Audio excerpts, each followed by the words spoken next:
Welcome to The Explainer. Today, we're diving into a powerful idea about relationships that might just flip everything you think you know on its head. We're going to explore why the real key to a better relationship might have absolutely nothing to do with your partner at all. We've all been there, haven't we? Complaining that our partner just doesn't listen. But this quote, it points to something way deeper. It suggests that a lot of our frustration actually comes from the fact that we aren't listening to ourselves. You know, we can talk for hours, days, even years about the problem without ever stopping to ask what our own feelings are desperately trying to tell us. So this is the central question we're really digging into today. What if every single argument, every little frustration isn't a problem, but actually an invitation? An invitation to look inward. Let's really unpack what that means. Okay, so first things first, we have to completely reframe how we think about our partners. It turns out who you chose as a partner is never, ever a coincidence, no matter how much you might wish it were sometime. Yeah, that's right. The person who drives you the most crazy, they were perfectly, almost surgically, selected by your own subconscious. They are uniquely designed to push all your buttons and bring your oldest, most buried issues right up to the surface, so that, finally, you can deal with them. So what are these unresolved issues we're talking about? Well, to figure that out, we have to go way back, because the blueprint for all of this was created a long, long time ago, in your very first relationship, the one you had with your parents or caregivers. Just think about it for a second. If you were to make a quick mental list, what you loved about your parents and what drove you absolutely nuts, you'd be looking at your own emotional programming. This unique mix of the good and the bad is the very foundation for what you look for and what you react to in a partner. And this is so often where that big aha moment happens.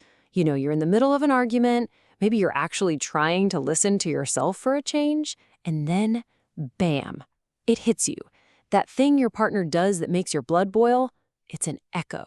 You suddenly realize it's the exact same dynamic, the same unmet need from your childhood, still screaming for your attention. This all leads us to a really powerful metaphor for understanding what's going on in those arguments.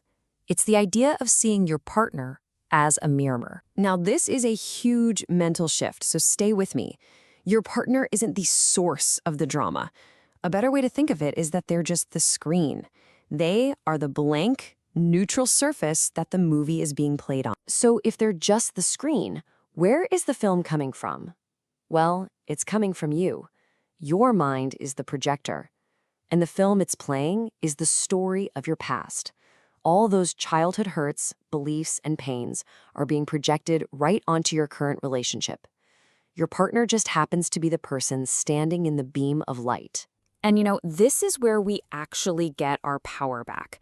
There's this psychological principle called the Pygmalion effect. And what it basically says is that our expectations of people directly shape how they behave.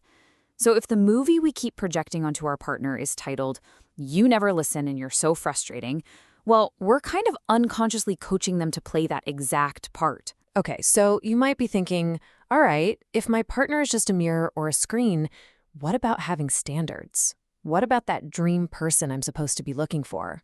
That's a great question. Come on, we all have one, right? That mental checklist, maybe you've even written it down, of all the qualities you want in a perfect partner. Just take a second and think about what's on your list. Chances are your list has stuff on it like this. You want someone who's supportive, a great listener, respectful, kind, affectionate. But if you look really closely, you'll see a theme. It's a list of all the things you feel you need and are probably missing in your own life. So, here it is. This is the big twist, the most important part of this whole idea. That checklist, it was never a shopping list for finding someone else. It has always, always been for you. That list of your ideal partner traits, it's actually a personalized instruction manual for how you need to start treating yourself. All those qualities, that support, that respect, that kindness, that's what your own inner self has been begging for from you. And once you really get that, once it clicks, everything transforms. the goal completely shifts. It's not about trying to fix your partner anymore. It's about finally learning how to be a good parent to your own inner child. So, how do you actually do this? Well, here's a simple 3-step practice. 1. During a conflict, before you say a word, just listen. Listen to your own feelings. 2. Ask yourself, what does that hurt part of me, my inner child, truly need right now? Is it to feel safe, to feel seen? And 3, you give that to yourself. You say the words you've always needed to hear. This is how you finally take full responsibility for your own happiness. So that's really the ultimate takeaway here. The real work isn't out there trying to change them, it's in here with you. Which leaves us with one last really powerful question to sit with. If you finally gave yourself all the love, all the support, and all the respect you've been asking someone else for, who would you become?